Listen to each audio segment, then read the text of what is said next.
Mes frères et mes sœurs, bonjour et bienvenue à cette journée de la neuvaine en l'honneur du Sacré-Cœur. Aujourd'hui, nous sommes dans la 8e journée de la neuvaine, en ce 17 juin, et nous voulons entrer dans le cœur de Jésus. Nous voulons pénétrer dans son cœur qui est tout plein d'amour et qui nous demande de venir avec lui pour connaître, réfléchir, adorer l'amour de Dieu notre Père. Alors aujourd'hui, c'est l'apôtre Saint Jean qui nous invite dans le récit de la dernière scène, dans le chapitre 17 de son évangile, il nous invite à venir voir Jésus à sa dernière rencontre avec ses disciples. Une soirée où il disait lui-même, j'ai désiré d'un grand désir avoir cette soirée, cet événement avec vous tous. Et là, il a institué le sacerdoce. Il a institué le sacrement de l'Eucharistie. Il s'est même humilié pour se laver les pieds de tous ses apôtres. Quel message d'amour! Et aujourd'hui, le Seigneur, lorsqu'il parle à ses apôtres, il veut leur faire comprendre qu'eux aussi, ils doivent être dans son cœur pour vivre avec lui l'amour qu'il partage avec son Père. On se demande toujours ça. Pourquoi on célèbre le cœur de Jésus et non pas la personne complète, la personne du Sauveur, du Rédempteur?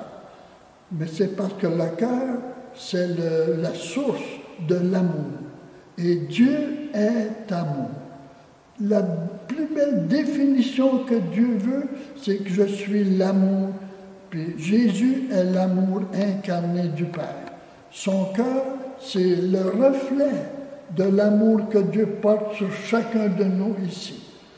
Et aujourd'hui, dans l'évangile de Saint Jean, le Seigneur nous invite à entrer dans son cœur. Il nous invite à nous laisser envahir par l'amour de Dieu qu'il nous donne à profusion. Il veut nous perfectionner. Mais nous, pauvres humains, nous savons que notre amour n'est pas complet. Notre amour n'est pas parfait. La nature humaine, nous avons toutes nos faiblesses, nous avons nos limites, mais Dieu ne refuse pas un cœur sincère. C'est pourquoi il veut que nous soyons avec lui aujourd'hui dans son cœur pour le tourner totalement vers Dieu notre Père.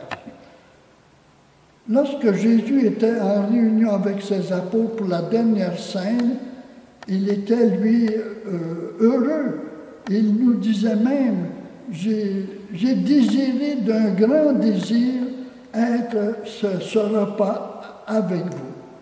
Ce moment précieux avant de vous quitter, avant de partir pour ma mission. À la dernière scène, nous avons vu Jésus instituer le sacerdoce, nous avons vu Jésus instituer le sacrement de l'Eucharistie, et nous avons vu Jésus laver les pieds de ses apôtres, et cela pour leur dire comment il veut les préparer. Et lorsque le repas était fini, Judas a quitté les lieux, et là Jésus commençait. Judas partait, lui, pour son plan infernal de trahison de son Dieu, mais Jésus, lui, commençait son plan de salut. Il voulait le partager avec ses apôtres.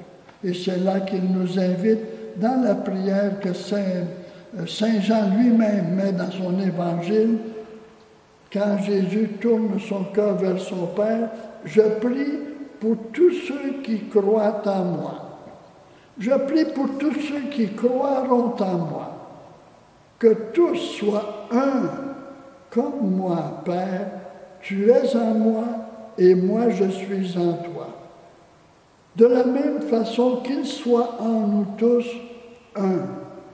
Et moi je leur ai donné la gloire que tu m'as donnée, pour qu'ils soient un, comme nous sommes tous un, donc inclus dans le cœur de Jésus. pour qu'ils parviennent à l'unité parfaite et qu'ils sachent que tu les as aimés comme tu m'as aimé. Alors mes frères et mes sœurs, ce soir dans notre méditation, nous allons reprendre la prière de la neuvaine du 8e jour pour dire ensemble au Seigneur, prenez mon cœur, rendez mon cœur semblable au vôtre et venez, envoie-moi l'Esprit qui va perfectionner mon cœur pour vivre de ton amour. Seigneur Jésus, toi dont le cœur est doux, aimant et pur, fais régner dans ma vie la joie et la paix.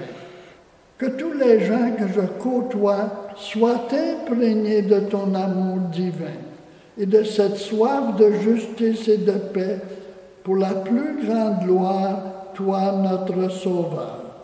Amen.